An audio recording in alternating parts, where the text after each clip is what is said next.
আপনাদেরকে একটা ভেঙে দেখাই। দেখুন কতটা নরম হয়েছে, দেখুন একদম তুলোর মতন নরম। যেভাবে টিপছি আমি ওইভাবে কিন্তু আবার পুনরায় বলের মতন হয়ে যাচ্ছে, মুখে দিলেই পুরো মিলিয়ে যাবে। এই যে দেখুন একদম তুলোর মতন। আর কতটা স্পঞ্জি দেখুন, কতটা স্পঞ্জি হয়েছে আপনারা দেখতেই পাচ্ছেন। নমস্কার বন্ধুরা, আমার চ্যানেলে আপনাদের সবাইকে স্বাগত। এই গরমে কিন্তু তেল মশলা জাতীয় খাবার মোটেও ভালো লাগে না। আজকে হাতের কাছে থাকা কয়েকটি উপকরণ দিয়ে একদমই স্বাস্থ্যকর টিফিন আপনাদের সঙ্গে শেয়ার করব। তার সঙ্গে থাকছে একটা সুন্দর চাটনি। চলুন কিভাবে বানাচ্ছি দেখে নেওয়া যাক। একটা বাটিতে নিয়ে নিচ্ছি 1 কাপ মতন টক দই। একটা বাটির মাপ করে 1.5 বাটি নিয়ে নেব সুজি। 1 বাটি নিয়ে নিচ্ছি ময়দা। আপনারা এর পরিবর্তে চালের আটাটাও দিতে পারেন। দিয়ে দিচ্ছি অল্প পরিমাণে জল। দিয়ে দিচ্ছি পরিমাণ অনুযায়ী লবণ। অল্প একটু চিনি দিচ্ছি স্বাদের ব্যালেন্সের জন্য। এবার সমস্ত কিছু খুব ভালোভাবে মিশিয়ে এটা 5-7 মিনিট একটু রেস্টে রেখে দেবো।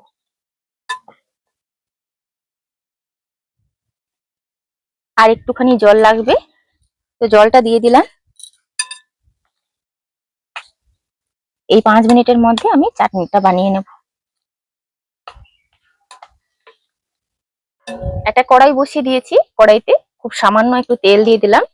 কয়েকটা গোটা রসুন আর 2টো শুকনো লঙ্কা দিয়ে দিলাম। দিয়ে দিচ্ছি 1 টিস্পুন গোটা সাদা জিরে। একটা নিয়েছি টমেটো, আর ছোট বাটির 1 বাটি নিয়েছি চিনে বাদাম।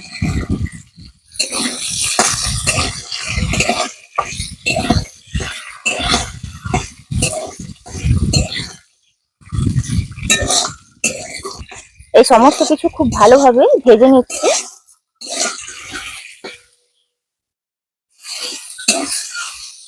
এই টমেটো গুলো নরম হয়ে যাওয়া অবধি কিন্তু এটাকে রান্না করতে হবে। দিয়ে দিচ্ছি পরিমাণ অনুযায়ী লবণ।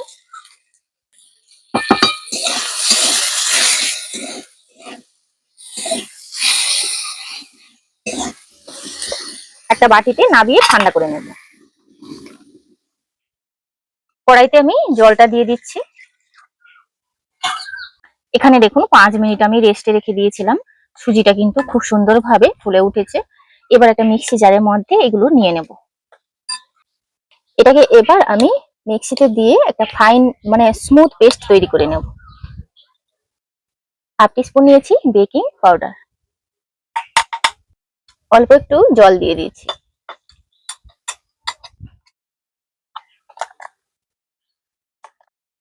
এবার এটাকে আমি একটা স্মুথ পেস্ট তৈরি করে নেব। দেখুন এরকম একটা স্মুথ পেস্ট তৈরি করে নিয়েছি। এই বাটির মধ্যেই ঢেলে নিচ্ছি। ব্যাটারটা দেখুন কতটা স্মুথ হয়েছে, এরকম স্মুথ ব্যাটার হতে হবে। এদিকে একটা আপাম মেকার নিয়েছি আর অল্প একটু তেল ব্রাশ করে নিয়েছি। এর মধ্যে নিয়ে নিচ্ছি অল্প অল্প করে, পুরো ভর্তি করে নয়, অল্প অল্প করে নিতে হবে।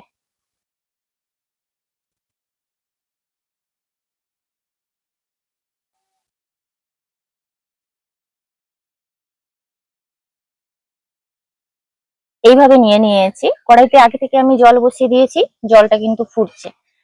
এই আপাম মেকারটা আমি এর মধ্যে বসিয়ে দিলাম। এবার একটা ঢাকা দিয়ে দিলাম। এখানে দেখুন আমি যে চাটনির জন্য যেগুলো আমি ভেজে রেখেছি ওটা কিন্তু ঠান্ডা হয়ে গেছে। ওটা ভাপাতে ভাপাতে ততক্ষণে এটাকে আমি পেস্ট করে নেব। একটা চাটনি জারের মধ্যে নিয়ে নিলাম। চাটনিটা বেটে এনেছি, একটা বাটিতে নামিয়ে নিচ্ছি। আপনারা কিন্তু আপনাদের পছন্দ অনুযায়ী চাটনি বানিয়ে নেবেন। কেউ চাইলে নারকেলের চাটনিও বানাতে পারেন। 5 মিনিট 5-7 মিনিট ভাপালেই কিন্তু খুব সুন্দরভাবে হয়ে যাবে। দেখুন কত অল্প অল্প দিয়েছিলাম, কত সুন্দরভাবে ফুলে উঠেছে। একটুখানি ঠান্ডা করে নেব, তুলতে এগুলো কোনো রকমের সমস্যা হবে না। সাইডগুলো একটু ছাড়িয়ে নিচ্ছি চামচ দিয়ে, তুলতে কোনো রকমের সমস্যা হবে না। এই যে দেখুন কত সুন্দর আর কতটা জালিদার হয়েছে ভেতর থেকে আপনাদেরকে আমি দেখাবো। এই যে দেখুন,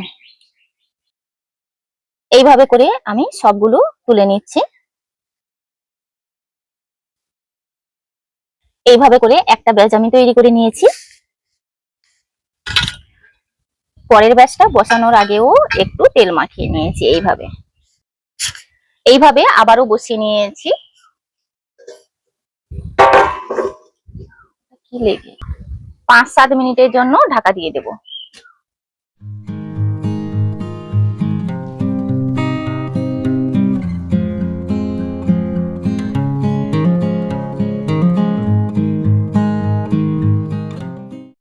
আপনাদেরকে একটা ভেঙে দেখাই, দেখুন কতটা নরম হয়েছে। দেখুন একদম তুলোর মতন নরম।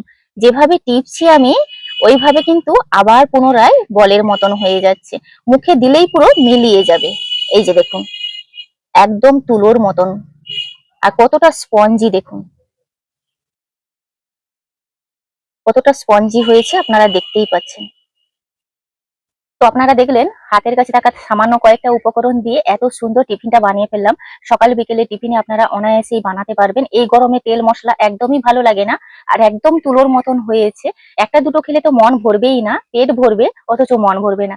আজকে ভিডিওটি এখানেই শেষ করছি, দেখা হচ্ছে পরবর্তী একটা নতুন পর্বে। ভিডিওটি ভালো লাগলে লাইক শেয়ার কমেন্ট করবেন। আপনারা সবাই ভালো থাকবেন, সুস্থ থাকবেন, সাবধানে থাকবেন।